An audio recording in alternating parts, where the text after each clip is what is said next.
Good evening, everyone. First, I would like to tell everyone that our next lecture is next Thursday at the Terryville Congregational Church, and it's on toy making in Terryville, and it's going to be given by the children's librarian, and it is a family type lecture. There are going to be hands-on demonstrations, hands-on things for the children to do. So we wanted to make sure that we included something that families could participate in this historical lecture series. Tonight, it is my honor to introduce my neighbor, Dick Foote.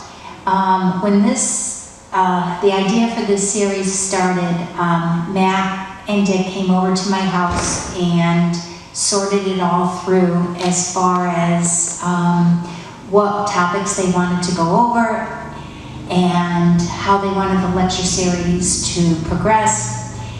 And they had me in stitches with their stories. I was laughing my head off as somebody who grew up in Terryville and remembered a lot of the things that they were talking about.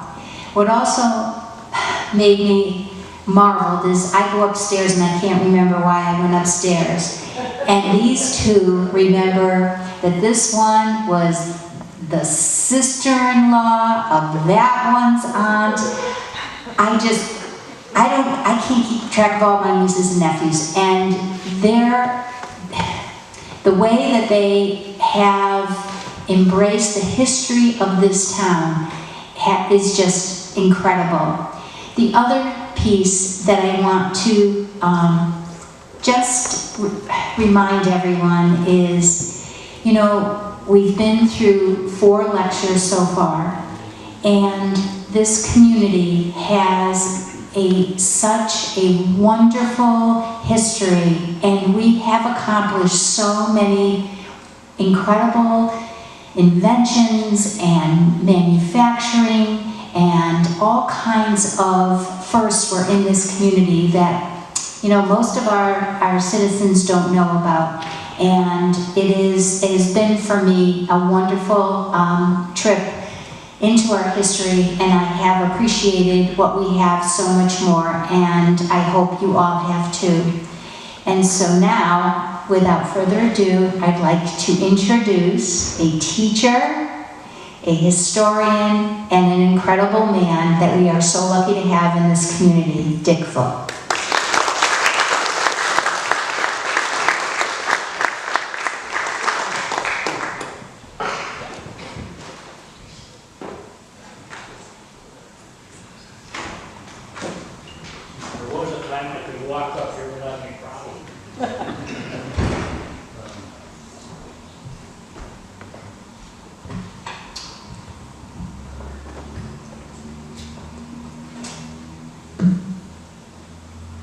When I was a kid, we'd be going through town with my dad and my sister and I, and he would be rattling off the names of people who lived in certain houses or whatever.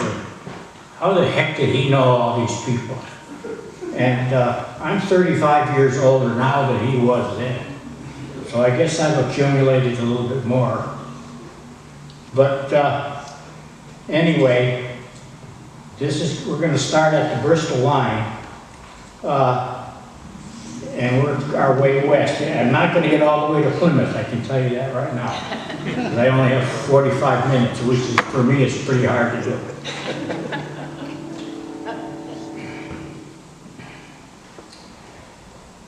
I decided, after thinking about those times with my dad, I thought I ought to do an article in the Plymouth Connection, and I wrote a little bit about East Main, what used to be East Main Street, and then I went a little further the next time, and a little further the next time, and it ended up taking about a year. And as it happened, they were pretty much my last articles, because Plymouth Connection went sort of belly up. They're still there, but they're just advertisement. So my kind of stuff doesn't get put in. But anyway, that's where we're at. Just for reference, there's a sign on the Bristol line that said the gateway to Litchfield County, where I'm sure you already know, Hartford County is Bristol, and Woken is New Haven County, so we're right down here in the corner. Sort of a gateway, I guess.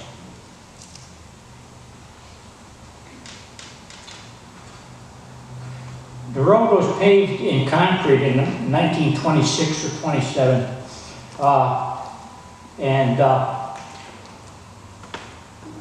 certain ledges were blasted out. We call them the rock cut over here, halfway between Plymouth and Terryville. And I'm going to end my talk at that point, as a matter of fact. Bristol Traction Company ran a trolley up from Bristol along Route 72 up until 1935. The tracks, as far as I know, are still there in places in the old cement road bed. It ended at Harlington Avenue, and then in 1935 the motor buses took over. We were fortunate because we lived up on Harlington Avenue. We could just walk down the end of the street and take a bus.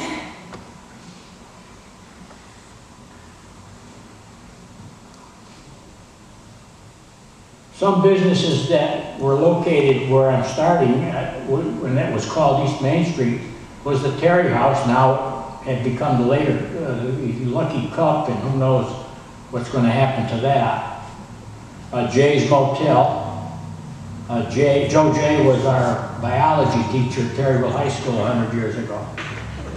And he was also the coach of the 1936 Connecticut champion basketball team. Then there was the P&T Garage. Paul and Ted Szymanski had that place, and then my dad had his car service there. And then a little building which is now a boutique, I guess, was called Henry's Sporting Goods. And when I was a kid, I saved up $6 and bought a fiberglass fiberglass fishing equipment was just coming out at the time, and it cost $6 for the fly rod. And my dad bought me a reel. I still have, but that was Henry's Sporting Goods. Then it became a barber shop, I guess, and now it's a boutique. The Terryville Fruit Store was built by Mr. Gainham, and later Frank Duslinski bought it, called it by the same name. It's now a package store. Frank was secretary of the Terryville Fair for many years, 40 years, I think. What was good about Frank was he was open until all hours. My dad was a policeman here in town, and if he was doing cruiser duty, he could stop in and get a cup of coffee from Frank if he needed one or whatever. Commercial refrigeration was next door, just beyond the East Main Street School. And some interesting stuff about the early days of television. I thought most of us here are probably too young to remember that, I guess. I don't know. But anyway, my mom said one time, someday there'll be a radio with pictures. And about a year later, I saw my first TV set in a storefront in New Britain. Big box with a little screen, 6-inch screen or whatever, black and white, fluttered all over the place. But being the first kid on the block with a TV set was a great honor. And Leo Makowitz from our class, and you guys remember, some of my class of 59 are out here. Leo had the first TV set in town. And of course he was special because he could see wrestling on Saturday night, he could see boxing on Friday night, and he knew all the moves, you know. Scared the hell out of all of us. And then of course there was the TV repairman. He was a real hero. He'd come to your house with your new TV set and install it, which was kind of nice because all you had to do was plug it in and hook up the antenna, and you were done. You didn't have to pay somebody every month $200 or whatever it is to get a television set that has more downtime, I think, than back in the early days. And the TV man would go up on the roof, put up your antenna, and when it was all set, you could watch Howdy Doody, Kukla, Fran and Ollie, or John Cameron Swayze with the news. And of course, John Cameron Swayze could do more news in 15 minutes than they do in 3 hours today. Literally.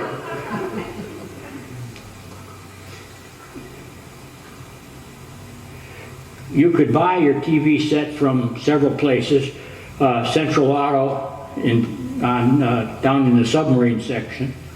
Mike's TV and radio was also there, and also commercial refrigeration.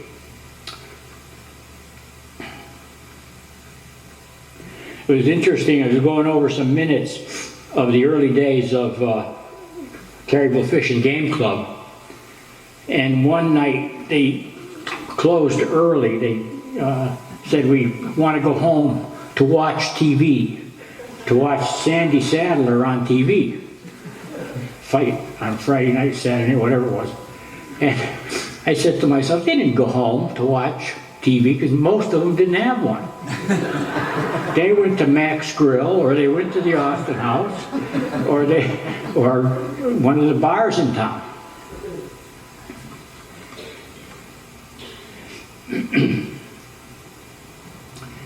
TV programs didn't begin until late afternoon, preceded by a test pattern. It was funny how we would sit and watch that test pattern. It's such a miracle to see something coming on in your house from who knows where.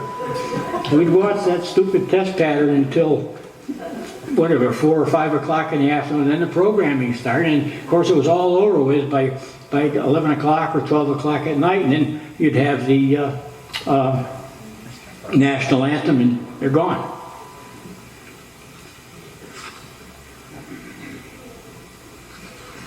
At the corner of Route 6 and 72, the trolley tracks crossed an old wooden bridge, and then it was later replaced by a cement bridge. And that was washed out during the '55 flood, temporarily replaced by a Bailey Bridge, which maybe you don't recall, but if you were in the military, I'm sure you did. But there were Bailey bridges all over Connecticut because of that terrible storm.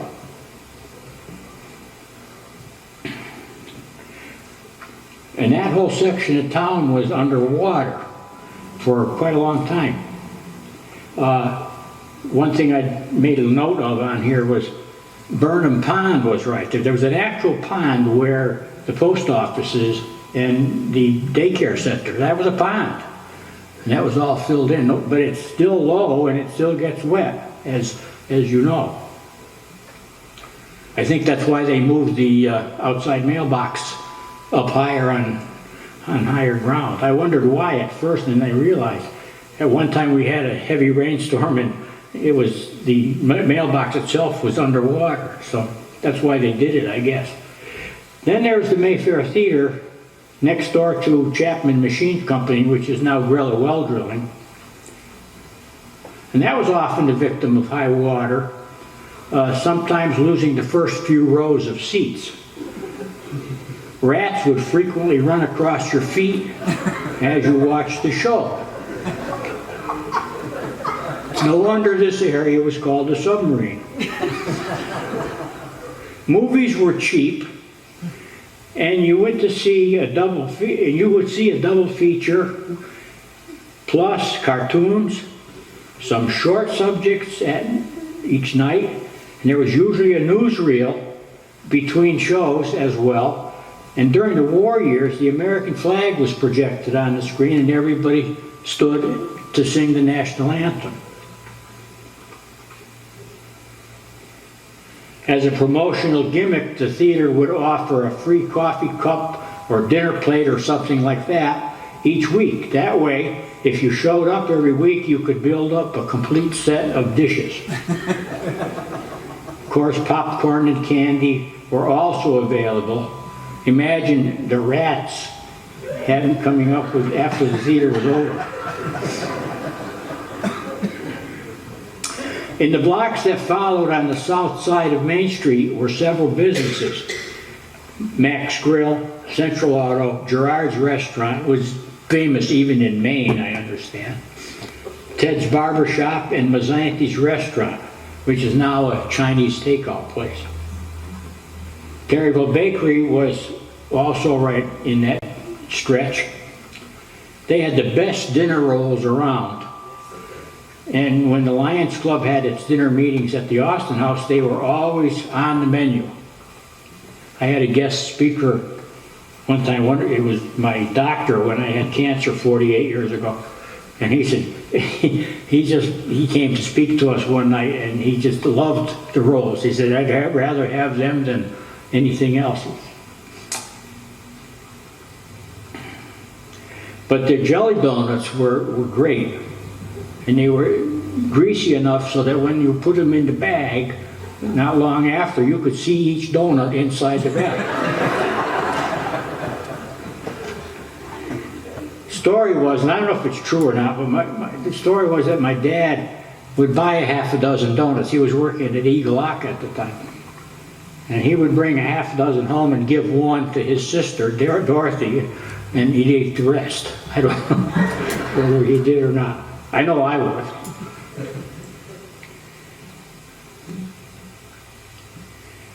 There was a big building built next to the across the street from the Immaculate Conception Church called the Lyceum.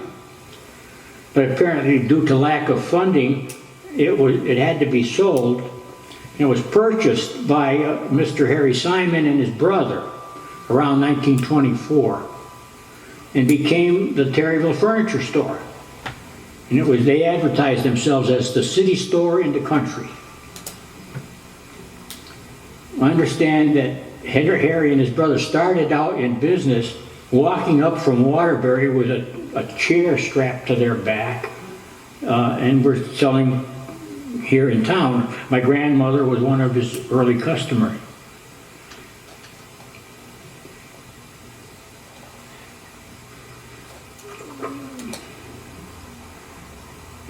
If you visited the store and went up to the top floor, you could see remnants of the old Lyceum. There was a bowling alley up there and a dance hall. Mr. Simon's brother lost his life at the front while he was trying to crank the motor on his car. Car lurched forward and pinned him to a tree.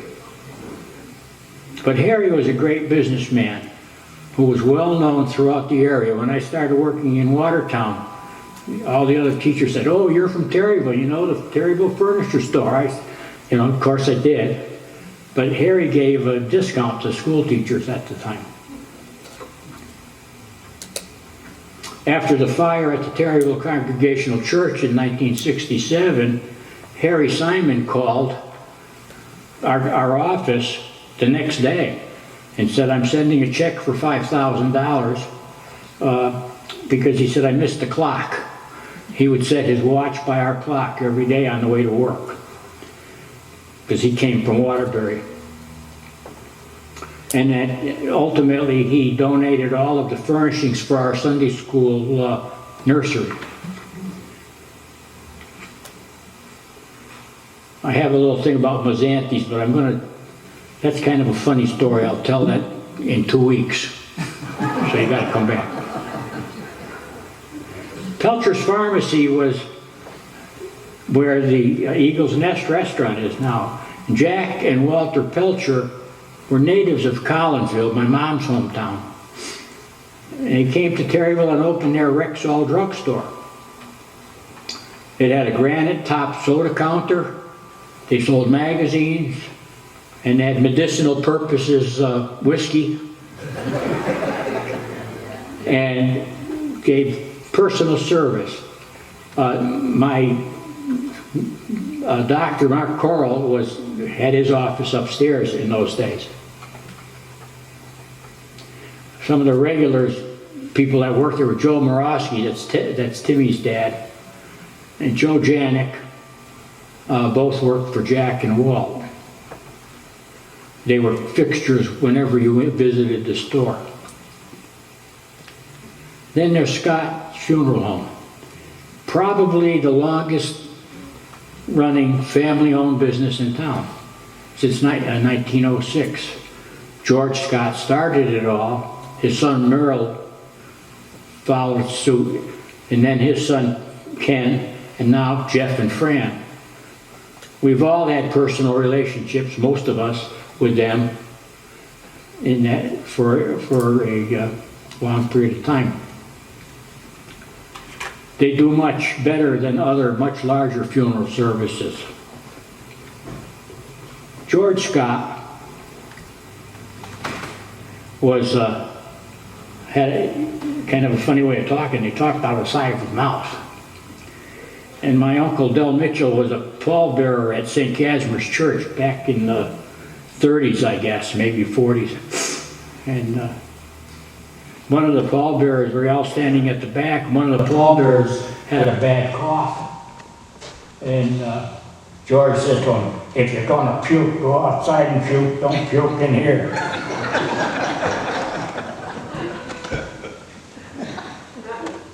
Merle, I've been in the Lions Club for 56 years. Merle Scott was the first district governor from the Terryville Club, 1946. And I was going in 1993, and the day before we were ready to fly out to Minneapolis, my wife said, "Go to West Hartford to where I work and pick up my check." And I pulled in this. I don't believe in all this kind of stuff, but it's funny. I pulled in front of her place of business, and there was a car in front of me, PDG 46, past District Governor 46. It was like Merle Scott was sending me a message, "Good luck."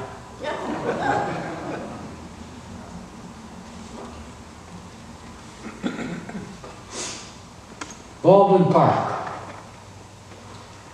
There was an early history of the Congregational Church that tells how the park was so dense with vegetation that and shade trees that young lovers could stroll along its pathways unrecognized by others at night.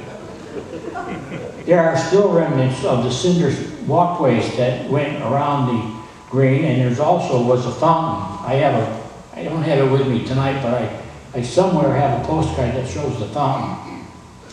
And by the way, I want you to come up here and look at all this stuff.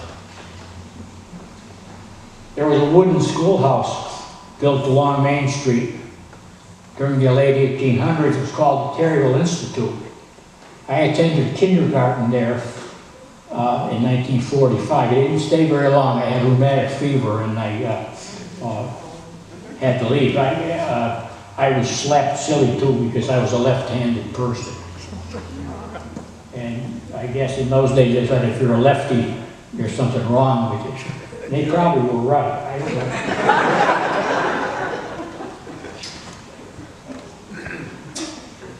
Sometime early in the 40s, and I was just a little kid, there was a fireman's carnival there. And Cornelius Kerrigan, Connie Kerrigan, was the fire chief at the time. I can remember clearly him standing out in front of one of the joints, the Games of Chance and all. And it was at night and all the lights were strung. Back in those days, all they had were old canvas tents. Now you go to the Terryville Fair and they've got all kinds of LED lighting and all that stuff. Connie Kerrigan was also the custodian at Prospect Street School. In August of 1945, I was in somebody's car. We didn't have a car during the war years. Probably my uncle's car. August of 1945. We were down across the street from Baldwin Park, about where the Lyceum driveway comes out now. I can clearly remember it. And everybody was blowing their horns and, you know, making all kinds of noise because the war was over. VJ Day. I was 5. But those memories don't fade. I have pictures on the far side of the stage of the Welcome Home Parade from 1946.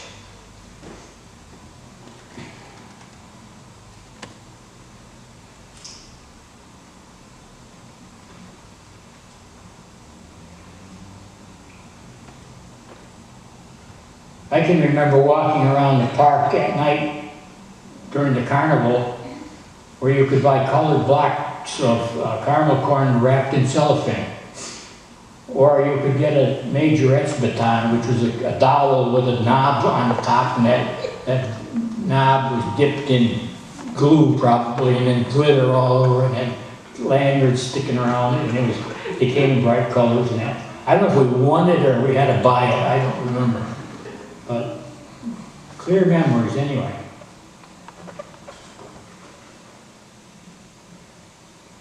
Main Street during those days was lined on both sides by beautiful elm trees. I was too small to see outside the car. If we were driving down Main Street, I was looking straight up, and I could see that Gothic arch over Main Street from both sides. And of course, they had Dutch elm disease and had to be removed. They were beautiful, and if you look at that 46 parade, they were still there. So you can see the line of march coming up and really see the trees here, so they're not forgotten. I have a pristine condition copy of the 1895 Centennial History. And I also have 2 items of interest within it, and that's on the table here. One is the invitation to the program in 1895, and the other is the program of events. And they were held both here in Plymouth and in Terryville. So you're welcome to look at those. They are old, so be careful.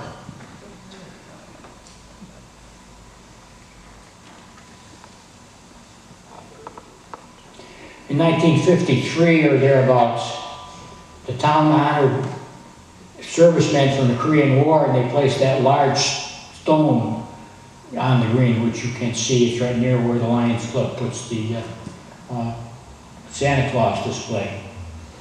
And then, speaking of that, around in the early 50s, the Lions Club decided to put a Christmas display up, and it seems that Trumbull Electric in Plainville had these big tall wooden candles that they weren't going to use anymore. And that's where it all started, and then it became a Santa Claus display. And we hope to keep that up.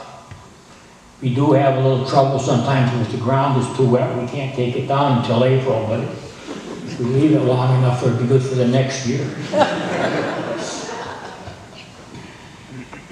When I was small, the Terryville Hardware was known as Lister's Hardware. Amos Lister started out on the corner of South Main Street where the Terryville Pizza is. Now that was the hardware store. And then Ted Piotrowski worked for him, and he went away into the service, and when he came back, he took over the business. Next door to Lister's was the Great Atlantic and Pacific Tea Company, the A&P. I don't know if you knew that's what it was called. And Ted moved the business there when they closed, and then a little bit later on, the post office, which was next door, closed too, so he moved. So if you go into what used to be the Terryville Hardware, it's an antique shop now. All of that was either the A&P store or the post office back in the 50s. Across the street was the Austin House Hotel. Building is still standing, probably won't be around much longer, but it predates the Civil War. And I would like it to be named a historic site, but I don't think that's going to happen. I got good memories of the Austin House. As a kid, I walked past it on my way to school every day. And one day in 1954, there was a brand new 1954 International fire truck pumper out front. The guys were just bringing it back from wherever it came, probably in there for a couple of beers on the way up to the Plymouth firehouse, because that became Plymouth's truck. I have good pictures of it in the history of the fire department.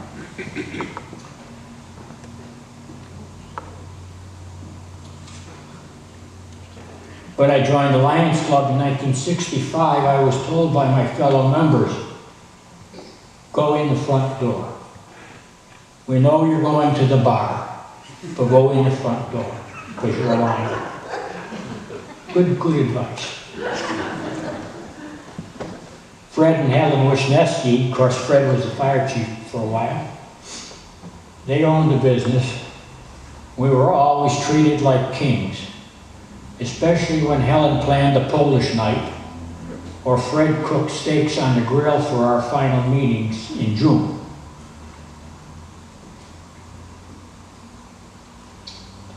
One night, Jack Pilcher, who owned Pilcher's Pharmacy, he was an old guy when I was a young guy, and I'm sitting next to him, and he cuts his steak in half. He said, here, you eat the other half. Now I would be doing the same thing on the other direction. Jack was I think he was a charter member of the club. There was a small market across the driveway from the Austin House owned by Margaret Duke. And she married a man named William Wissoff, and he was a dentist. His office was across the street above what had been the hardware store. And then there was Doc Pajeski next door to that market. I used to pay my Bristol Press bill every Saturday there, either to Roger Lemieux or Charlie Poole from the Bristol Press.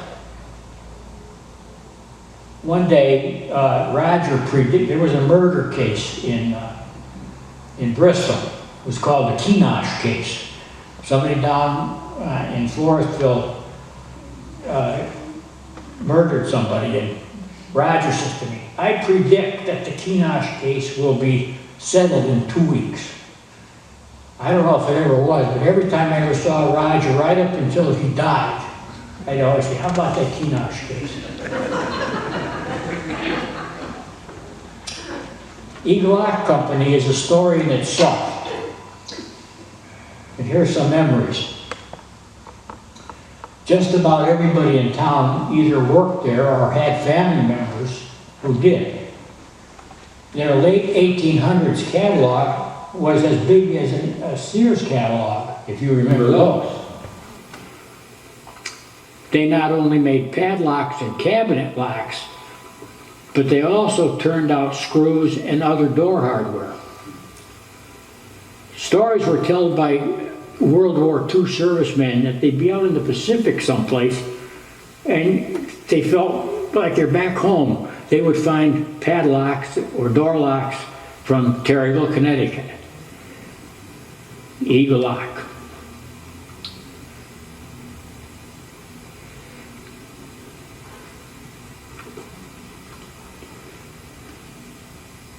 My great uncle, Nelson Burt Norton, was a teamster for Eagle Lock.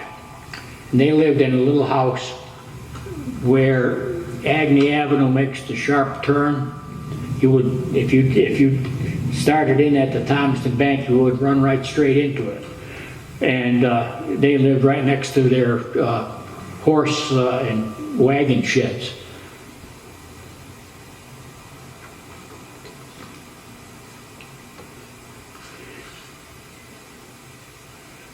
The factory, especially in the summertime, was so busy. They had over 1,000 employees at one point.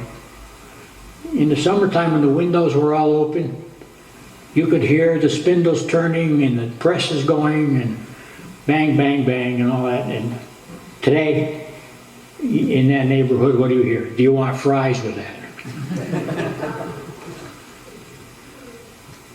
The original honor roll was in front of the parking lot, halfway between the Congregational Church and South Main Street. It was right up against going down the hill, right up against the sidewalk. And on Memorial Day, the parade would always halt right there. And the riflemen would fire volleys over it, and then proceed on to Hillside Cemetery. And I forget when they put the monument down on the green. It must have been in the 60s somewhere.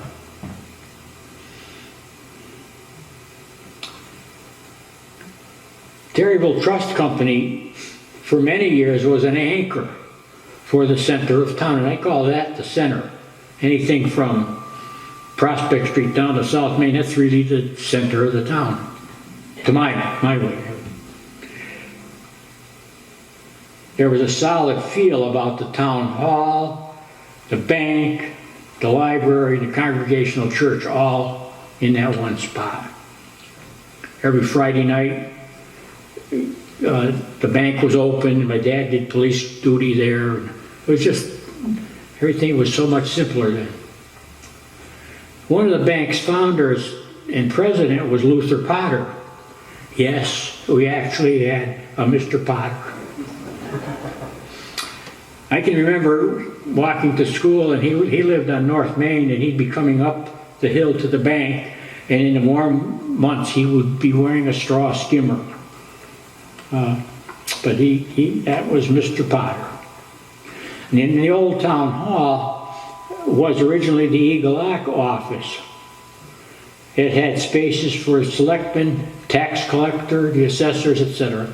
The police department was way down a narrow hallway at the back of the building, and it included a small lockup, which of course my dad took me in to show me what it was like.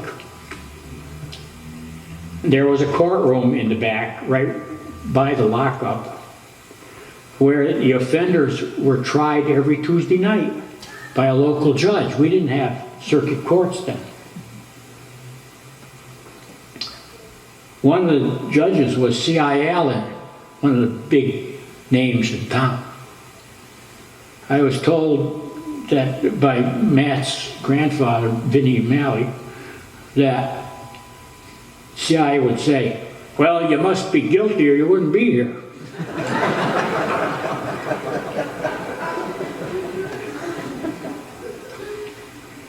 As far as first selectman would go, there was a long-serving one named Bill Eustace. He was first selectman when I was a little kid, and they named him Billy Useless.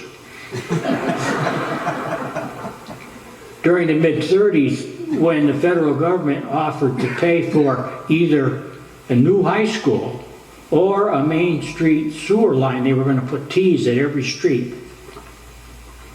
Billy said, "I don't want any of that Democrat money." So instead, what we built was called Waterbury Airport up here on South Street, which doesn't even belong to the town anymore. And that was done by pick and shovel and stuff. We put a lot of people to work, I suppose, but who knows what they paid them. We had to wait until 1952 to get a new high school, and it was around 1960 when they put the sewer in. Guess who paid for it?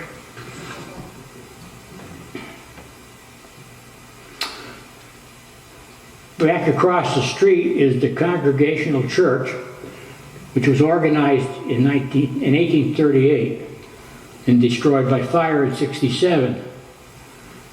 In my opinion, much of the history of the Terryville section revolves around that church, because they were being the movers and shakers of the town. They were the executives from Eagle Eye and Andrew Terry, etc. A longtime minister of the Congregational Church was Spencer Evans, 1902 to 1938. He was often called the Yankee priest because many of the newly arrived immigrants were allowed to use the lower floor of the church for their services because they hadn't built their own churches yet. I'll digress a little bit. That black chair belongs to my son. It was willed to him by my Aunt Dorothy, and I got to give it back to him. But that was built by Riley Scott, who built the original church in 1838. And it's got to stay here in town somehow. I told my son at some point it should go to the Historical Society. But it was built by Riley Scott. His son Moses, it was for his son Moses. They lived in the house going up Scott Road near the top, the big old farmhouse. And when Moses died, he was an old man. And my Aunt Dorothy, who lived down at the other end of the street, down on Route 6, which is now Route 6, heard that he had died, and they ran up the street to see him dead. And he was laid out on the kitchen table. He had a goatee, I guess, and it was like sticking up, and she never forgot that. But that was his chair. I was privileged to be a member of the building committee for the new church in 1968-69 when we met every Monday night under the leadership of Robert Tolles, planning what we needed and wanted in the new facility. Bob Tolles was the superintendent of plant engineering for Stanley Tool, so he had lots of contact with architects, etc., and it was a really great person to have at our league. We weren't flying blind, and I think for those of us who are members of that church, I think we realized we got a pretty good place out of it. Everything we decided to do, we had to call the congregation in together to get approval, which was the right thing to do. We had some contentious nights. One night it was really heated, and somebody was sitting on a folding table.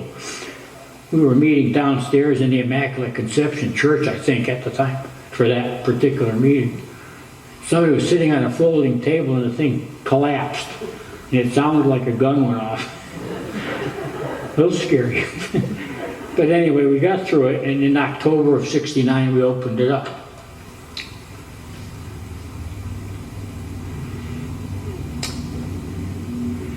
Back in those 60s, the trend was to have a divided chancel. It'd be different than this here. Our original church was just like this one, had the organ pipes in the back. But the trend was to have the choir on one side and choir on the other side with nothing in between.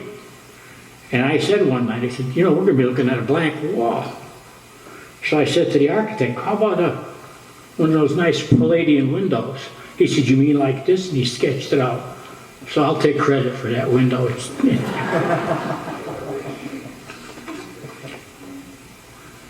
We were no doubt gun shy about fire. So our new building, every section, every different part of the building is divided by a masonry wall. So that if a fire breaks out in one section, it won't go on to the next.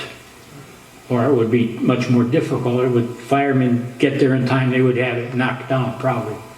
And the floor that when you are there and you're standing on it, you're on a 6-inch reinforced concrete floor. And Kurt, I know you, when you put the elevator in, they found that out. Across the street from the Lock Museum, or is the Lock Museum of America. A guy named Tom Hennessy from Bristol, he was an engineer, a lock engineer, and he, for many years, promoted a museum of the lock industry. And he came to the Lions Club one night and he said, there are several cities in the country, Cleveland, Ohio, I think it was, Washington, D.C., all wanted a lock museum. And he said, there's only one place for it, and that's Terryville. There is a triangle of lock business in Connecticut. Terryville, New Britain, New Haven. but Terryville is the place to be. And hopefully it would happen, which it did, which is good. Just for reference, the New Britain locks were Russell and Irwin, Russwin, and I'm trying to think, Corbin. New Haven had Yale, and of course we had Eagle. So, but he, for whatever reason, he said this is the place for it to be.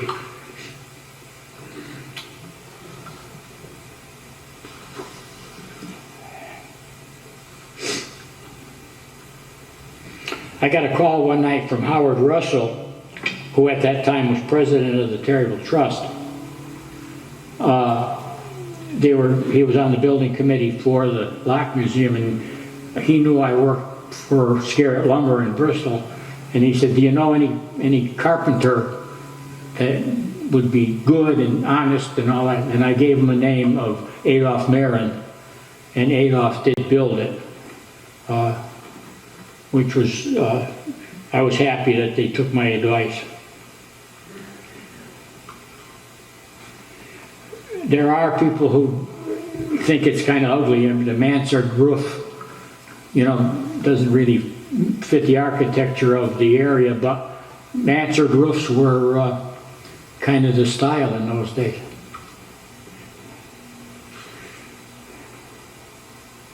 A Gothic style house similar to the one that's next to Beacon Pharmacy was our parsonage for many years. And we, on the building committee, would kind of hope to keep it, but it was not to be. The trend for ministers in those days was to live someplace beyond the church. If you were a minister in those days and earlier, the clergymen used to get calls at all hours of the day and night, and they knew right where they lived, and they really did not want to live there. So we, with the new plans, it didn't fit anyway, so we tore it down.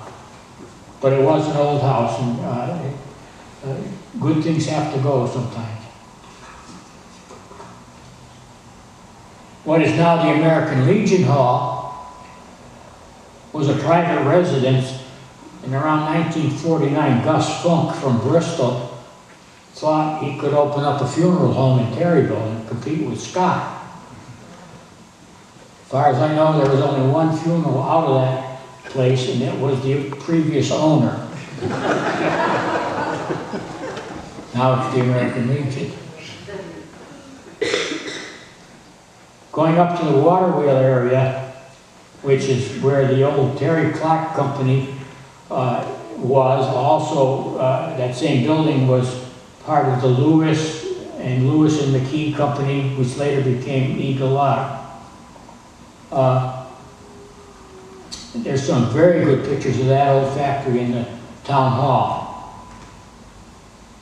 Harry Kirkwood, who later became first selectman, owned that land. And he had an oil business, and he sold ice. He built an office right next to the Waterwheel in the late 50s. But in the early days, he was involved in trucking and in ice and oil, and had a huge ice house on Harrington Avenue across from where we lived. They harvested ice from Middle Pond, but that's another story. There's so many things that I could go into that.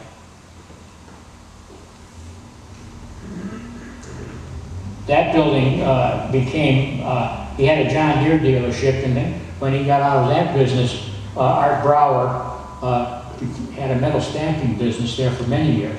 And now it's a motorcycle store.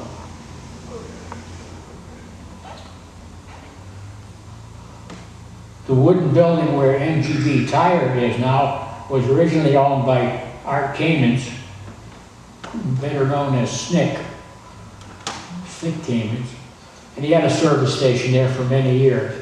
Later on, that became a Western Auto store, and then Levinsky's also had a auto supply, and mechanical spot. I spent a lot of hours there with Levinsky's telling stories and having a good time. Also, we'd have tires changed and whatever. Terryville Chevrolet, we're moving up the street a little bit here.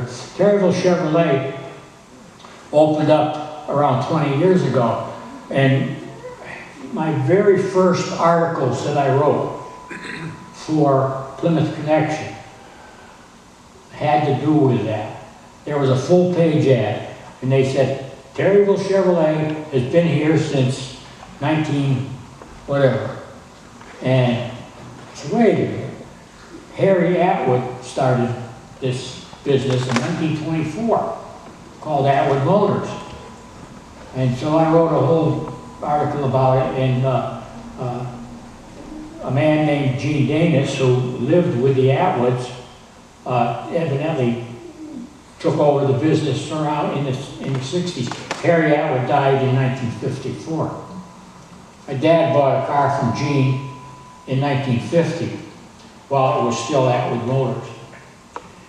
Interestingly, we had to wait 6 weeks to get the car. You didn't just walk in and there's 1,000 cars to look at. You picked out what you wanted and ordered it. I mean, Anchor Motor Freight would come rolling in with 4 cars on it, and one of them would hopefully be yours. It was delivered to our house on Harrington Avenue by a 19-year-old guy named Charlie Baumbacher.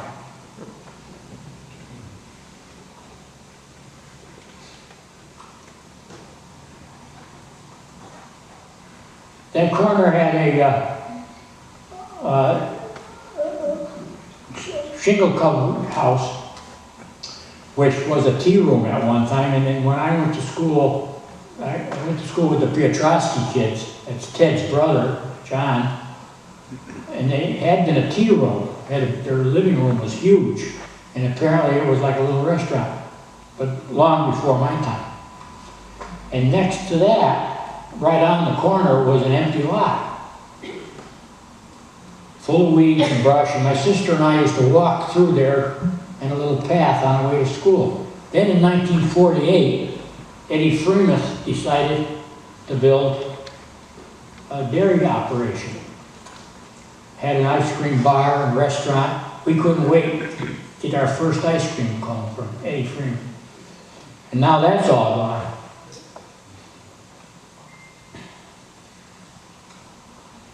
Bristol Traction Trolley ended right at that corner. And as I said before, it stopped in 1935. Replaced by motor buses. We didn't have a car during the war years, so it was easy for my mom, my sister, and I to walk down to the end of the street and ride a bus to Bristol. Also, during the war, with many people from Plymouth section and Thomaston working in Bristol, all the way, the bus routes were extended all the way to Thomaston. And you could tell where to pick up the bus because they would paint about an 18-inch strip around the telephone pole with white paint so you could stand, that's a bus stop, and the bus would stop on the way. There was one right across the street from me when I lived on the corner of Scott Road. Where Adams Supermarket is now, we used to call that Bummels Flats. It was a low, swampy place. During the late 40s and 50s, the owners, whoever they were, and I don't know, began filling it in with sand and gravel. And we would play softball on that field once it got big enough to do that. The Exchange Club sold Christmas trees there for a few years. Ed Freemuth was big in the Exchange. That didn't last. But they did have an Exchange Club then. Sometime around 1959, Harry Pettit, who had a grocery store in Bristol on West Street, purchased the land and built a grocery store there. I was working for Letitia's Grocery at the time, which was right across the street, and Horace Letitia felt that he would not be able to keep up with them, so he closed. And yet it was interesting because we had a good business We gave credit, we delivered groceries, we gave personal service, and the best hamburger on the west side of town. And George Wartonik's dad worked with me.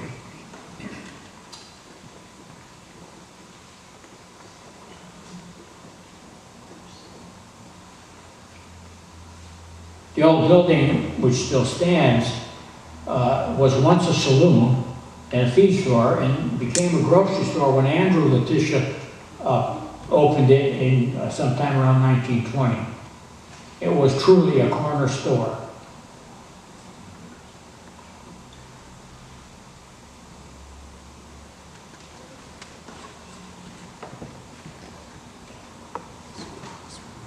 Some of the regulars who used to come in, you'd see them every day, were the Duff family, the Klanskys, the Cambridges, and the Taylors, and even the bank president, Harry Cloud, used our little store.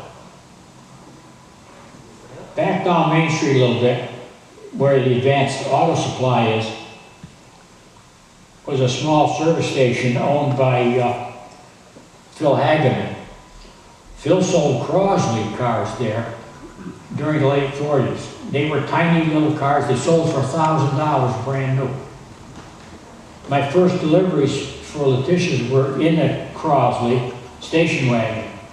Another one was just up the street and across from my mother's house was owned by Charlie Castle. There were a few of them in town.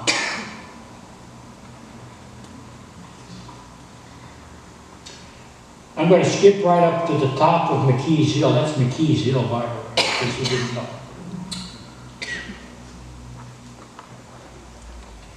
Where Chute Gates is, during the 40s, the Schwanka family, who had a chicken farm, decided to build a small fried chicken restaurant. I think it was called the Chicken Coop. This didn't last long, but was soon replaced by another restaurant called the Cozy Corner. This was the place to be during my high school years. I have one of their menus on the table here that you can look at. You can get an idea what the prices were in those days. Later on, Andy Skempers, who owned a pizza place downtown, moved in and stayed there for quite a few years. And now it has become Chute Gates. An auto repair garage known as Cliff's Auto was originally built by Elmer Ziner, who also sold Chryslers and Plymouths. His brother Walter owned a large lot on the sharp corner on Holt Street. And it had some small cabins called the Lakeview Cabins because it overlooked a swampy area which we called Ziner's Pond. That was never very deep. Now we call it Lake Winfield. Both Walt and Elmer were auxiliary state policemen. They did traffic duty and worked at fairs, etc. I remember stopping in Elmer's garage one Saturday, around 1952 or 53, with my dad, who was, as I said before, a local policeman. We had just reached Wilcox in his state police cruiser, in a 51 Ford. When he opened the door, there was a sawed-off Model 12 Winchester shotgun in the door. "You missed it," he said to my dad, following up with these words, "Blood and gore all over the floor and me without a spoon." I understand. I knew Johnny's son, John Jr., he worked for Farmington Valley Equipment until a few years ago. And he said the reason he had that shotgun because they used to call him in for prison riots and stuff. So, but he was an interesting person.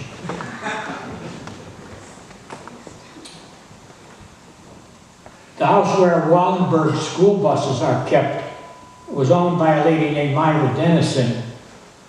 She had this big old, she was a tiny little lady, and she had this big old car with an oval window in the back. And, but she was an interesting lady. She was Kenny Dennison's mom. I don't know if anybody remembers Kenny. He was from Bristol, and he was quite active in the OM show. He used to be minstrel shows and all those kinds of things. That was his mother.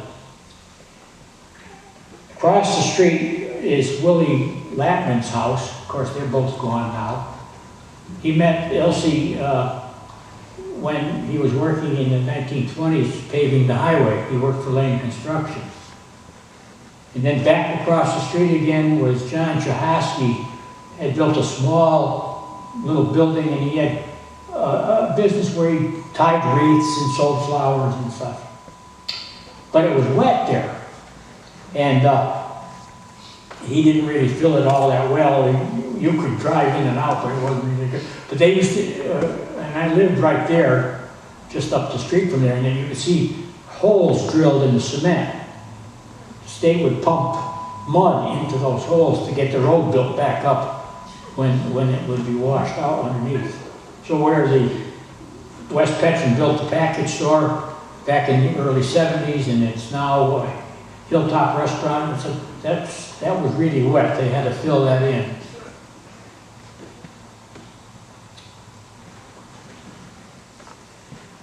Marshall Barber's family lived in the house just west of that. It's no longer there, but there's an auto repair place there now. But they built a little fruit and vegetable business out front.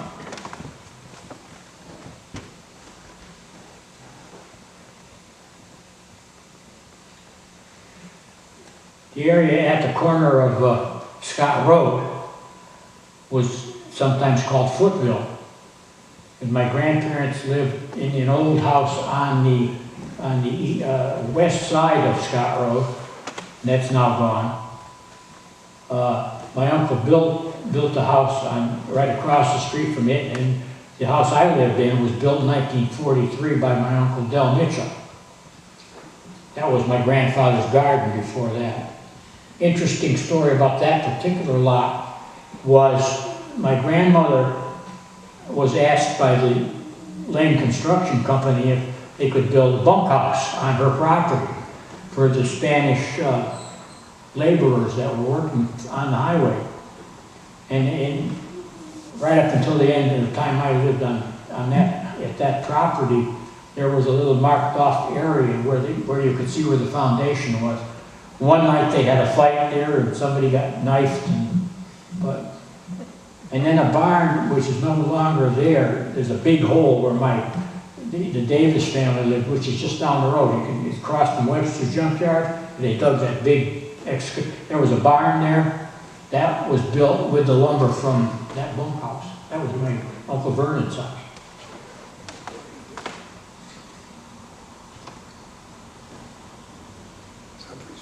Jim Duff had a small place across from my grandparents' house called the Midway Garage. And my Aunt Mary Davis and Jim's wife Marguerite were good friends and members of the Plymouth Grange here in town.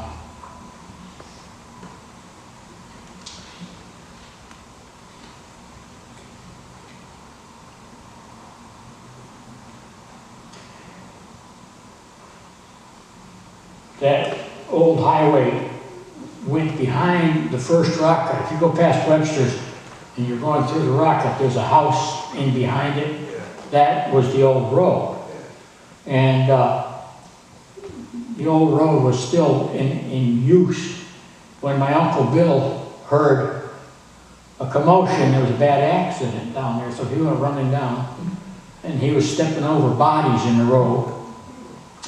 I don't know what year that would have been. And then I'm going to end up with a murder here. Good time of the year for that. My Aunt Mary, who lived in the bungalow up high over the road, saw an old maid school teacher, Nellie Burke, walking home after dark and being followed by a man. Happened to be a man named Gursky. Seemed that he caught up with her about where Webster's property ends, dragged her into a dirt road and strangled her with her own scarf. John Swickless was the state police officer in town, and he called my Uncle Dale Mitchell, because he knew him, if he knows where he might find him.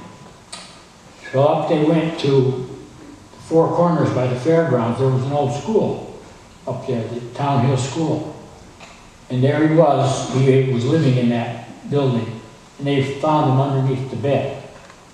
And he was executed for that crime. Okay, I've covered, and not too long, I've covered as far as I think I should go. So I want to thank you for listening, and also to, at the end of this, if you'd like to come forward and look at some of these things, I'll tell you what they are that I got up here on the platform. I thank you very much.